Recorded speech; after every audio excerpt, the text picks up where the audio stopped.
Bonjour et bienvenue pour le deuxième épisode de Région Sud Terre de Jeux. Aujourd'hui, nous sommes au Creps de Boulouris-Saint-Raphaël et pour nous présenter cette pépinière de jeunes champions, nous allons à la rencontre du directeur Thibaut Després. C'est parti!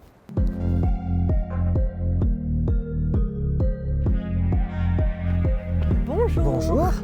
Bonjour Thibaut, vous êtes le directeur de ce magnifique site du Creps de Boulouris-Saint-Raphaël. Alors, qu'est-ce qui le caractérise?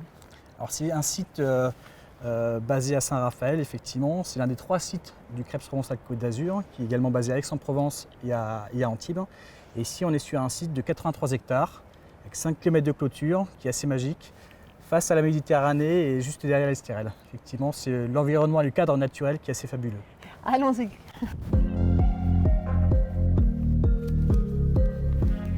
On est dans le lieu de vie des stagiaires et des athlètes qui se préparent ici au Creps. Exactement, là on est à l'internat des mineurs.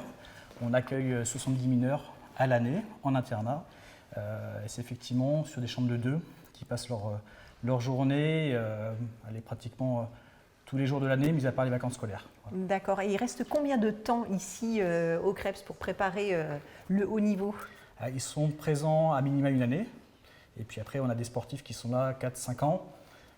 Et puis après, pour certains, il y a une évolution dans leur carrière sportive. Et ils partent à Paris, à l'INSEP par exemple, ou sur d'autres structures de Creps, à Nantes, à Bordeaux. Voilà. Très bien, alors je vous propose d'aller découvrir le Creps en images. Le Creps, centre de ressources, d'expertise et de performance sportive. Sa principale mission, repérer et entraîner les futurs champions. C'est la transition tout en douceur entre la pratique ludique et associative et le sport de haut niveau.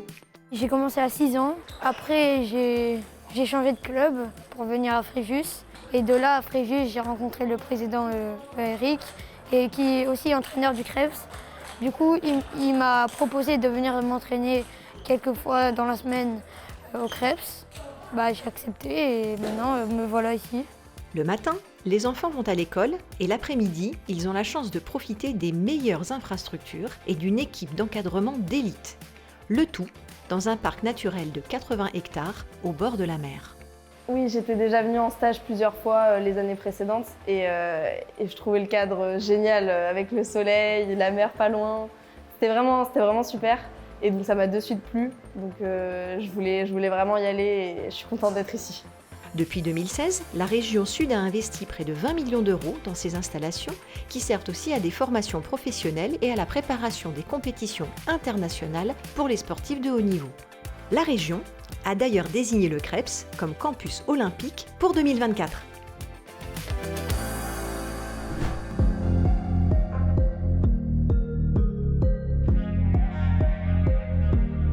Donc le Creps composé de beaucoup de bâtiments, mais il faut aussi une équipe autour de vous pour animer tout cela. Complètement, effectivement, on est une équipe de 50 agents sur le site, avec une équipe très plurielle. On peut avoir un médecin, une infirmière, des préparateurs physiques, on a des personnes en charge des espaces verts, de l'entretien, du ménage. Puis il y a également tout l'accompagnement des sportifs sur la démarche de la scolarité.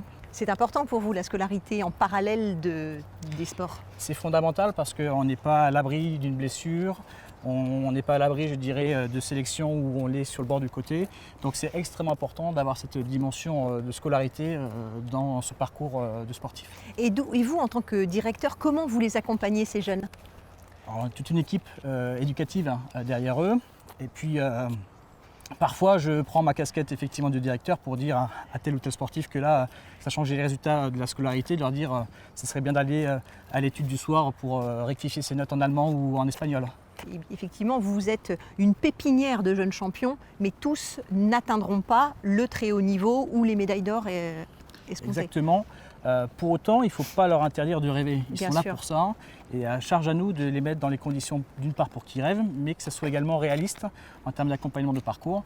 Et malheureusement, il nous arrive de dire en fin d'année sportive, malheureusement, on arrête avec toi l'aventure ici parce que soit au niveau sportif, soit au niveau de la scolarité, ça n'a pas suivi. Et est-ce que ces jeunes athlètes de haut niveau qui finalement ont une transition autre bénéficient aussi de vos cursus de stage ou de formation professionnelle? Effectivement, on a des stagiaires pour être éducateurs sportifs en formation.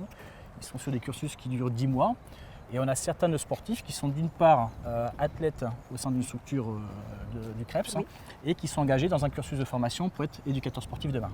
D'accord, et bien ça nous permet une belle transition vers les formations professionnelles du CREPS. 45 secondes de travail, 15 secondes pour changer d'atelier. C'est parti! Il n'y a pas que la compétition dans le sport, il y a aussi l'animation et l'enseignement. Et pour cela, il faut passer un brevet professionnel de la jeunesse, de l'éducation populaire et du sport, le BPJEPS, un diplôme qui a de plus en plus de succès. J'étais en BTS, malheureusement ça m'a pas plu et du coup je me réoriente dans ce qui me plaît vraiment, du coup le sport. Et le BPJEPS c'était la meilleure alternative à ce que je pouvais faire. Il n'est pas évident en début de carrière d'oser faire de sa passion son métier. La moitié des stagiaires sont des adultes en reconversion professionnelle.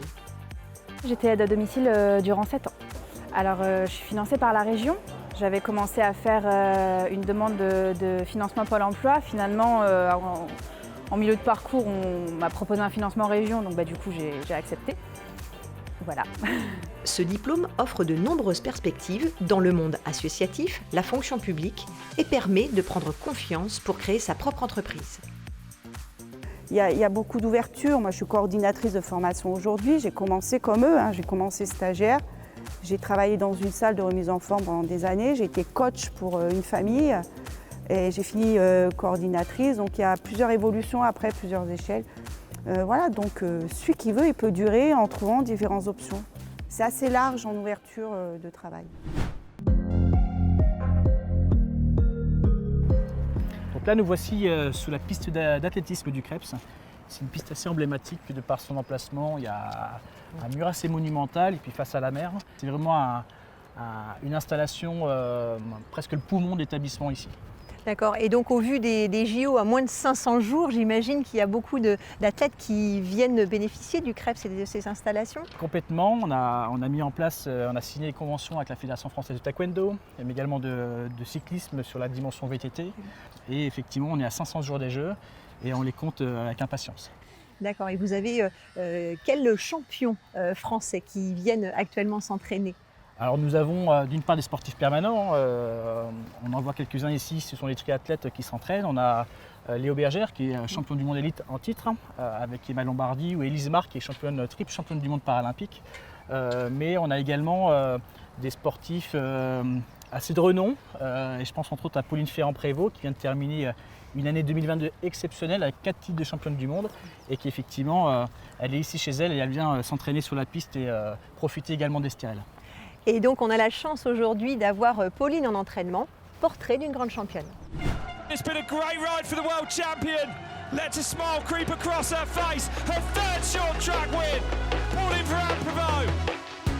14 fois championne de France, 2 fois championne d'Europe, 13 fois championne du monde.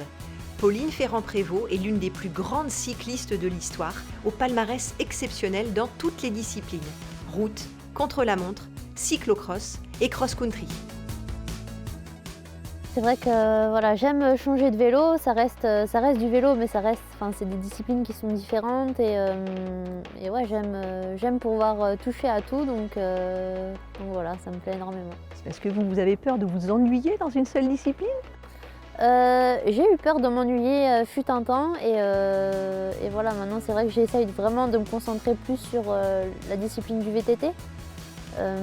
Il manque un titre à mon palmarès, c'est celui de championne olympique, donc c'est vraiment celui que je pointe du doigt et que j'aimerais décrocher l'année prochaine à Paris.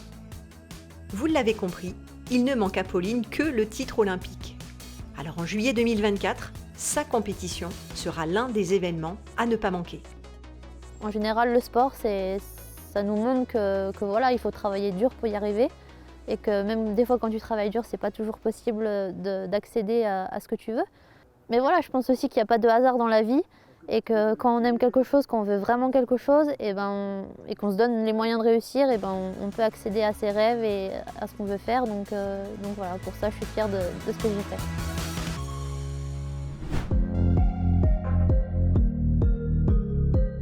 Donc là, j'attends 6 tonnes de gravier. D'accord. Mais je pense qu'il y a quand même des vues où au moins on peut avoir la partie haute du disco ball. On voit que c'est pas totalement fini là pour les JO. Vous allez être prêts? Écoutez, il reste 500 jours, donc on sera bien.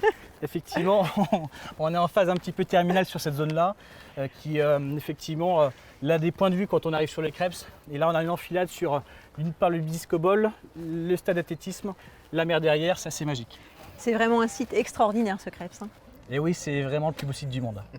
Donc un magnifique site, une équipe d'encadrement au top, des athlètes bien préparés. Alors qu'est-ce qu'on peut leur souhaiter pour les JO à tous ces jeunes?